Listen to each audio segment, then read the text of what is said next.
Feedback. Such an important tool, yet so many leaders out there avoid using it. This week on the Peak Performance Leadership Podcast, I'm going to go solo and tell you how you can give feedback back and accept it to achieve peak performance. That's right, folks. It's all about feedback this week. Are you ready for it? Let's do it.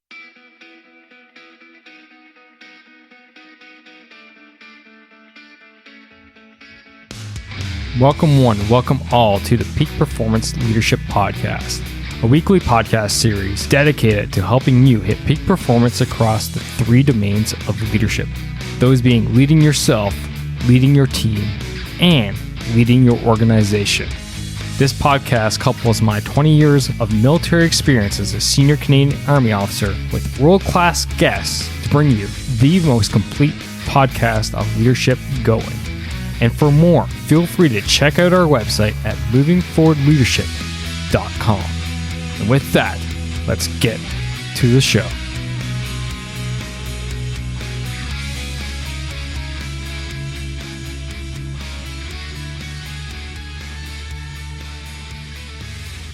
Yes, it is your Chief Leadership Officer, Scott McCarthy. And thanks for coming out. Thanks for you, the listener. You are what makes this show amazing and spectacular. I can't thank you enough for tuning in week after week. The thousands of you that are here to help yourself, your team, and your organization achieve peak performance. And as I just said at the beginning of the intro, we're going to be talking about feedback. And this was actually a topic that was brought up in our Facebook group, where people are discussing leadership topics on a daily basis. And if you want in, it's easy. Just go to movingforwardleadership.com/group, and that will get you directly to it. And, just feel free to pop on in and check it out. So the conversation around feedback popped up, and it was requested that, I go ahead and put my thoughts out there about feedback and giving people feedback in our teams, because it seems to be about that time of year where a lot of companies are doing that, whether that is, end of year reports, beginning of year reports, maybe midterm reports. All depends on, your cycle and stuff like that. So yeah, it's a great tool. It's a necessary tool. And as I said, a tool that so many people out there just simply avoid too much, or they do it pretty horribly. So before we dive into nuts and bolts of giving feedback and the best way to do so, how is this going to help you achieve peak performance here as a leader? And this, is true for yourself, for your team, and for your organization. And feedback helps you find weak spots, right? That's what it generally is all about. It's about finding weak spots, but reinforcing the solid spots. So when we give feedback, we're identifying a lot of those weak spots in ourselves, our teams, and organizations. And sometimes that can uncover, deeper issues that we're not tracking, that we're not aware of, that could even potentially make bigger and worse issues down the line. So this is why regular feedback is so important, because you don't want that to happen, right? So you want to identify that weak spot, address that weak spot. Oh, notice another weak spot, identify that, address it, and move on through that cycle. It also leads to growth, whether that's personal growth and development, developing new skills, developing new resources, etc. It also allows for people to, growth in their performance, right? Grow in your organization's performance, grow in your performance. So feedback allows for that, because it's kind of like challenging people and teams and organizations. When you do that regular feedback, people are going to get challenged. They're going to want to excel. They're going to want to, push forward. So that enables that. Challenging always is a catalyst for growth. And then finally, it shines a light on your blind spots. So what I was talking about earlier about, you look at a weak spot and then all of a sudden you uncover another weak spot. Well, that could be a blind spot, right? So if one of your team members is weak in one area, so let's say they're weak in finances and they're, budgeting problems and stuff like this, you could uncover another weakness of the organization and not realizing that money is not being allocated properly, which in turn doesn't enable you to do your job properly. That could be a blind spot. Maybe you're not even tracking that. Maybe someone else is covering that up and fixing it. So it shines a light on your blind spots, the things that you don't know are there that you can't necessarily see. So I want to just tell you a quick story about a team I was leading. And, I would say my career probably the gold standard for feedback. And this is what I try to strive for. So I was leading a team of 6. And one year I said, all right, folks, this is what we're going to do. This year, you are going to write your own personal evaluations. Now, if you've never done this exercise, I will tell you it is the most difficult thing to do. Writing your own evaluation, basically objectively, is extremely difficult. And I recommend everyone to do it. So I told my team, this is what they're going to do. Now, I also said, just because you write your own evaluations doesn't mean you're actually going to get your scores, etc. I want you to go through the exercise of doing it. Now, what they didn't know was that I was writing my evaluation on them at the same time.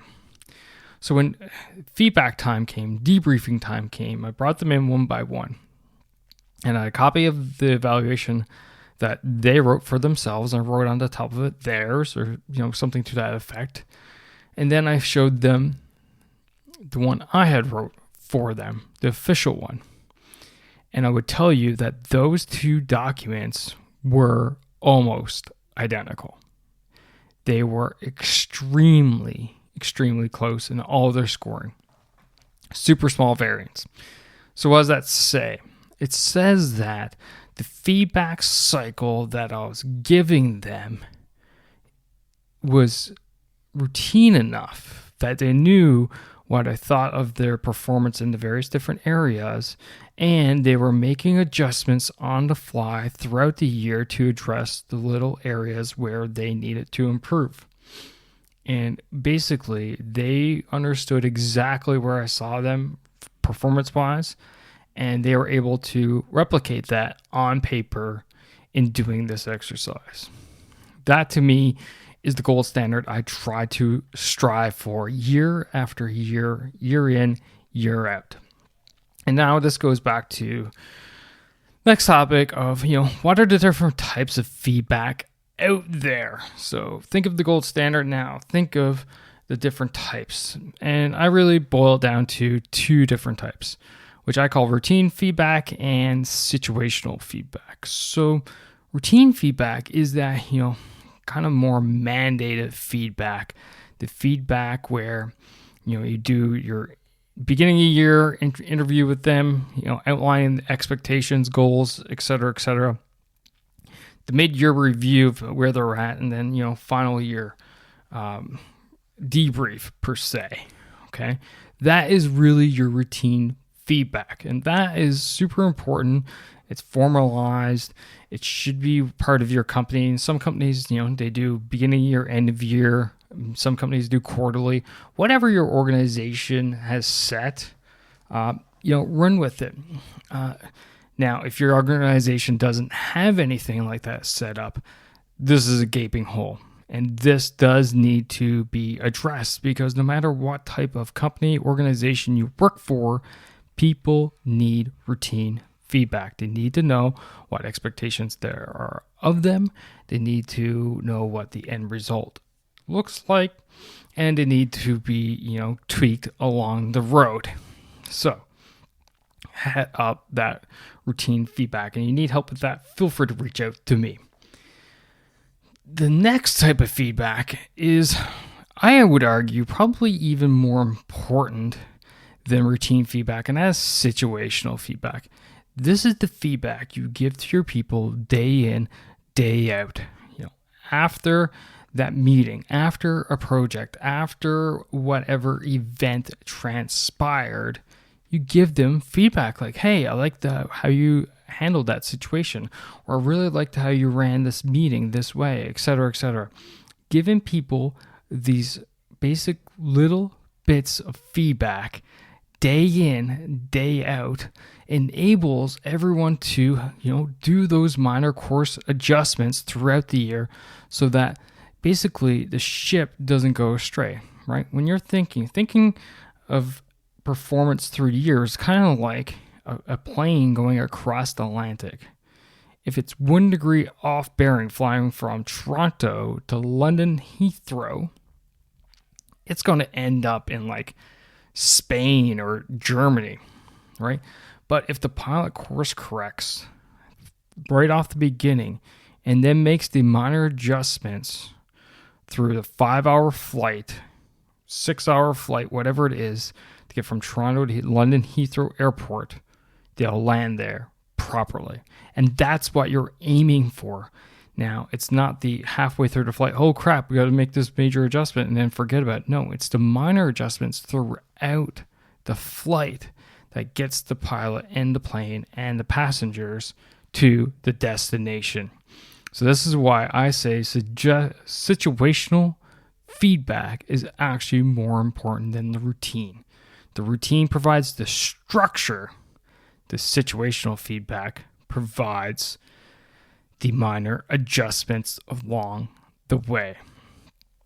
So how should you give feedback, right? What are some ways to give it? You understand now why it's important. I told you a bit about my story, and then I talked about different types. But how should you give feedback? Well, it should be clear, concise, and grounded in facts. That is basically it, right?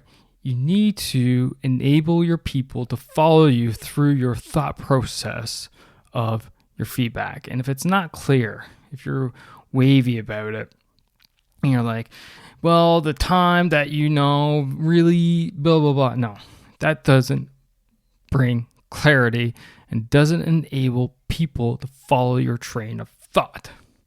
So you say, hey, that meeting where you proposed the budget, it was obvious you haven't done your research because the numbers that you proposed were well below the expectations of those in the room. Right? That is clear. You identified the situation, you identified the problem, etc. The next thing is being concise, right? You want to make it concise because if you are not concise, people will lose the point. If it takes an hour to provide feedback to an individual on something, especially very minor or a small small situation, then they're going to lose interest. You're going to lose the main points of your argument, i.e., the feedback that we're providing. They're essentially going to get lost in this drawn out story or, basically words that you're telling them. You need to make it concise, to the point. And the final thing, you need to be grounded in facts. Things that they did or did not do. Reactions that people had or did not have, right? If you go into feelings and ambiguity, it does not enable the person receiving the feedback to truly understand the problem. So ground your feedback in facts. On the other side of the coin, when giving feedback, here are just some of the things that you should avoid. And now, the number one thing out there that we've seen for a long time is the good old sandwich effect or sandwich feedback, i.e., telling them something good, following up with something negative, and then talking about something good again. That is garbage. If you're doing that technique, please get rid of it. Do not do it for so many reasons. One, it basically clouds the real issue you're trying to address. Sure, it makes people feel warm and fuzzy and good about themselves, but that is going to be the problem. They're going to walk out of that meeting going, I'm doing a good job. Boss told me a couple of great things. Sure, I got that one thing to work on, but I'll get to it when the time is right. But the reality is that one thing is the actual reason why you brought them in to discuss with them in the first place. So I despise the sandwich technique. I never recommend it. I never do it. The next thing you want to avoid is the what I would have done or what I'd do fallacy. You are not them. They're not you. No two people make the exact same decisions in every situation. This is why you need to avoid that. Rather, focus on the outcomes that you want, right? Focus on the outcome that you're looking for, vice the way to do it. We do this all the time. Give people a task, you give them the end state, the goal that you're trying to achieve. Do not focus on what you would have done or what you would do. Just tell them the end state goal. Focus in on that, okay? The next thing you want to avoid when giving feedback are massive time delays. When we put days, weeks, months in between a situation and feedback we're providing to that situation, it deteriorates over time, okay? Obviously, you don't want to grab the person immediately, so if they're hosting a meeting and there's some issues with the meeting, you don't want to yank them right out of the meeting and go, come to my office right now. We need to talk about something. You can put a little bit of time in there. Maybe you put 5 minutes. Maybe you put an hour. Maybe you put a day. But if you start going into the days, the weeks, then that opportunity is gone. So what I would say to you is limit the time delays between event and feedback for the event. And then finally, in going back to grounding feedback and facts, you want to avoid at all possible emotions, especially anger, right? This needs to be clear, it needs to be concise, it needs to be grounded in facts. Emotions and anger especially destroy all of that. So I understand there are sometimes you have those problem employees, you have those problem childs that, you just get so upset. Yes, I've done it too where I've gotten angry. And honestly, from time to time, that's needed. People need to see that. But if this is regular routine, regular situational feedback, then I would suggest you avoid that at all costs. Once in a blue moon, sure, sprinkle a little emotion on there, sprinkle a little bit of anger, especially if they've done something significantly wrong. But what I would suggest to you is that you limit that. That is break glass in case of emergency, not the regular going to the elevator, heading up to the 5th floor. Okay? So again, avoid the sandwich effect, avoid what you do, avoid time delays, and avoid those emotions. So I just talked about how to provide feedback to your employees, right? So you want to make it timely, make it clear, concise, grounded in facts, do it routinely, do it situational based, and you're doing this to achieve peak performance, find those weak spots, shine some light on the blind spots, and lead to growth. But how about yourself as a leader? Because a lot of people listening to this podcast are, leaders of teams, but they are a subordinate themselves. So here are just finally some advice for you to accept feedback. And believe me, I've made all the mistakes. So this is definitely from the school of hard knocks. And the first thing I would suggest to you is don't get defensive. If your supervisor is as professional as you are, then this is coming from that space. So sit back and listen to them. When you get defensive, you're not actually listening to the person that is talking to you. And that in turn doesn't enable you to truly soak in what it is that they're saying to you. So when you get defensive, that takes it away. So don't get defensive. Rather, sit and listen to what they're saying. And the next point is when they're talking and you're listening to them because you're not being defensive, take notes. Because that's showing that you actually care what they have to say. It's showing that you want to develop yourself into a more robust leader, team manager, whatever. Take notes so that you can go back and revisit them later. So during that time, listen to them, take notes. And then when that meeting ends, what I want you to do is leave and reflect upon it later. You go, Scott, well, what happens if I don't agree with everything that my supervisor is saying because they don't have all the facts? Great statement, question.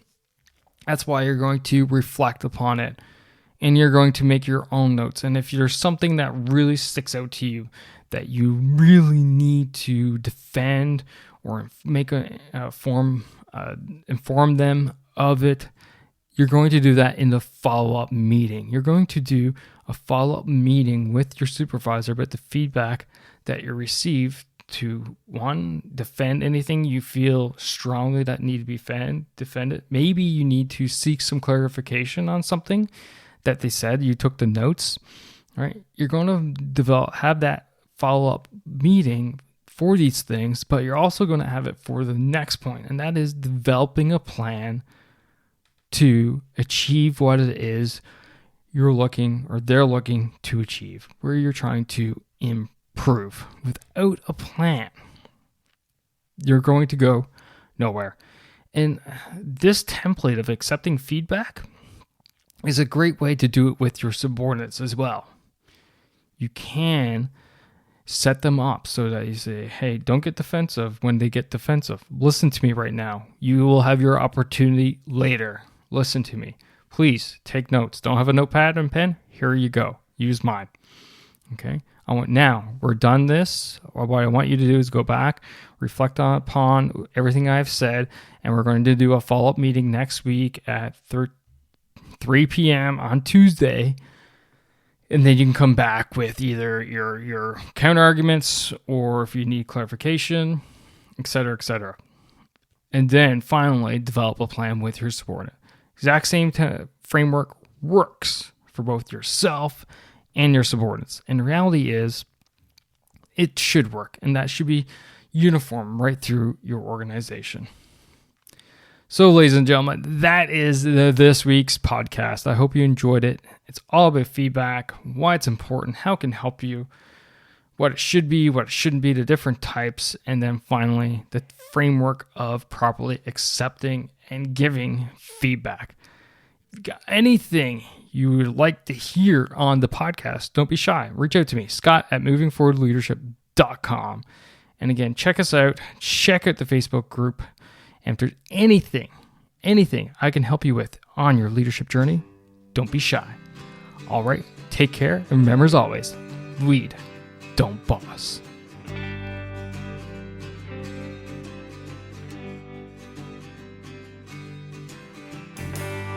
And that's a wrap for this episode, ladies and gentlemen. Thank you for listening. Thank you for supporting the Peak Performance Leadership Podcast. But you know what you could do to truly support the podcast? And no, that's not leaving a rating and review. It's simply helping a friend.